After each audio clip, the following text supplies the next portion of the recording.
What's up guys, it's your boy Boss back to gaming.com, and in today's video we're going to be checking out the MSI GS66 Stealth featuring an NVIDIA GeForce RTX 2070s with Max Q design. Let's check it out.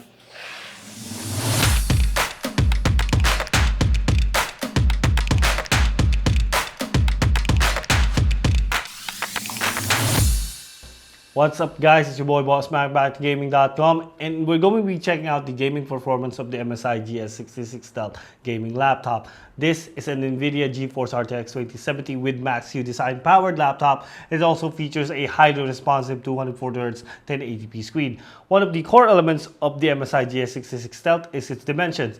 As a GS product from MSI, it's one of their slimmest gaming models around. It's not as thin as previous models, but the weight is still kept low with the MSI GS66 Stealth 10SF coming in at just under 2.2 kilograms. With this, it still maintains that compact appeal, but that isn't where the Stealth naming comes from. MSI dubbed this model Stealth because of the blacked out color scheme that the GS66 is packing. This is in contrast to the earlier black and red models, which got dressed up in RGB, then moved to a black and gold theme before we get to the Stealth edition right here. It's got a unique appeal. Not only is the jet black finish clean to the eyes, it also makes this model fit any usage scenario, whether you're in the boardroom or the game room. And to a lesser extent, the all black theme is a nice departure from the tired gamer aesthetic we're so used to seeing, and we can at least say that we did it first before Apple did. We'll be skipping a lot of details here, so kindly follow us on social media to stay updated when I publish my review of the MSI GS66 Stealth. For now, let's just jump right into gaming performance, but instead of my usual benchmarks, we'll be taking a look at some of the games which are part of Back to Gaming's upcoming suite of benchmarks focusing on ray tracing. So before we dive right in, once again, our MSI GS66 Stealth is powered by an NVIDIA RTX 2070 with Max-Q design graphics card, along with an Intel Core i7-10875H 8-core 16-thread CPU. Our sample unit also has 16GB of DDR4 memory, as well as 1TB of NVMe SSD storage. And you bet we're playing Cyberpunk 2077. There's no arguing about it. Cyberpunk 2077 on PC is the de facto way of playing Cyberpunk 2077. On PC, the game fully supports NVIDIA's RTX feature set, featuring both support for ray tracing as well as DLSS. Now, those two technologies go hand in hand. Ray tracing is a very resource-intensive rendering technique, and platforms right now just aren't equipped to fully replicate what we're used to, especially compared to rasterization techniques. In this clip, we'll see that NVIDIA's Deep Learning Super Sampling, or DLSS, which is now in version 2, gives improved performance, especially when enabling ray tracing versus without it. But boss back, that's cheating! That's not true resolution. And indeed it is, but computer graphics by its very nature is all about tricking the human body's most powerful sensor, the eyes. And that's what rasterization has been doing all this time, converting 3D space to a 2D plane, which is the viewport. Techniques like ray tracing, ray casting, and path tracing are far more complex than this, and our current technology has been seeded to mostly perform in this respect. To fully deliver a photorealistic or lifelike visuals, we need to go advanced 3D graphics itself. Ray tracing has been promised to solve this in computer graphics, and when NVIDIA released their RTX graphics card a few years back, which supported real-time ray tracing, it was definitely a surprise. But then again, the company already made announcements prior to this in their other business segments before dropping it in the GeForce lineup. Now, back then it was new. Of course, there are going to be limited games that supported ray tracing, but now, oh boy, they are out there, which brings us back to the focus of this review. Ray tracing in Cyberpunk 2077 is pretty much the pinnacle in terms of using the tech in-game. And let's be honest, ray tracing is eye candy. I cannot stress this enough, especially for esports people that lust over 144 Hz. Here we have a scene in Cyberpunk 2077 with settings turned on to Ultra Preset. Now, at this point, the game itself looks good, no doubt about that. But the rumors are true. The game crushes anything you put in front of it. Don't expect the game to chug at 60 FPS on most machines, especially when running on Ultra. Cyberpunk 2077 is the new crisis.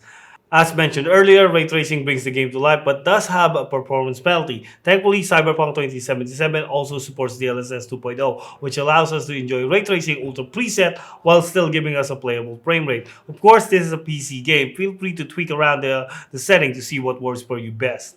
So here's a clip of the game with ray tracing ultra preset with DLSS mode in balance. I personally prefer balance versus auto because it makes things more predictable when benchmarking.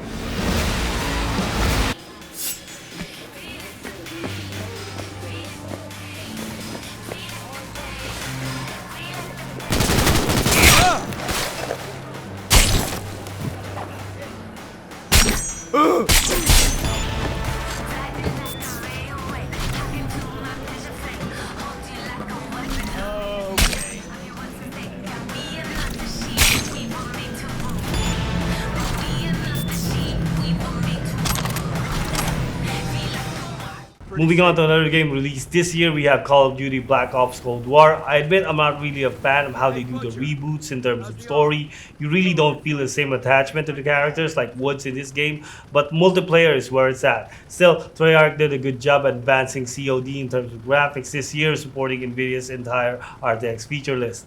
Finally, here's some of the clips in our standard benchmarking. You can skip ahead to the end of this video for my closing thoughts.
Again, if you're looking for a full review of the MSI GS66 Stealth 10 SF, that should come out in a couple of days in our website, that is backtogaming.com. But if you've got questions, I'd be happy to answer them. Drop them down in the comments below. So, final thoughts. The form of a laptop is definitely subjective. Right now, a lot of people are working at home, so the value of a laptop is somewhat diminished, but there's still the fact that some people don't have the space for a desktop and would still prefer a laptop. The MSI GS66 Stealth has a small footprint, but as you saw, it also packs a lot of power for modern games. Gaming performance is expected from a system powered by an NVIDIA GeForce RTX 2070 with Max-Q design. The rest of the specs doesn't prove to be a bottleneck aside from the actual limitation of the form factor that does impact thermal performance. As we've shown earlier, our GPU is actually relatively cool, but our CPU may turn off some users who might not like the mid 90 degrees Celsius operating temperatures. Now, depending on which game you're playing, the throttling impact may not be that big. But again, take note that some games will have a minor CPU penalty, especially in CPU intensive scenes. The main message I want to convey here, and I'm going off script here, is that performance is actually very decent, especially for laptop graphics that we've had for 2 years now. For people that may be thinking to wait until the next generation, I'd like to state that currently we've not had the greatest in volume for desktop, so I'm not going to bet my 2020 savings on what releases after this one. For those of you who are still rocking a 900 series graphics card or older, or the lighter MS class GPUs, and are already thinking about clicking that add to cart button on a laptop but still need that small vote of confidence to finally pull the trigger, then you watch the right video. I know some of you may be scared that the new gen laptops will probably arrive soon, but unless you're willing to fork out a good amount of money or gamble if there will be stocks, then I highly suggest to stick with what's on offer. The MSI GS66 Stealth 10SF powered by an NVIDIA RTX 2070 with Max-Q design is a stylish and compact gaming laptop, and the 10SF variant we've looked at right here today is a decent choice provided you're okay with audible cooling. You do get a 2.1 kilogram gaming laptop and a nice array of I/O options including Thunderbolt 3. So if you're a multimedia professional, this might be just up your alley. Once again, this has been your boy Boss Mac, back to gaming.com. If you want to see more videos like this one, don't forget to like the video, comment the video, and subscribe. And I will see you guys on the next one. Peace. Happy New Year.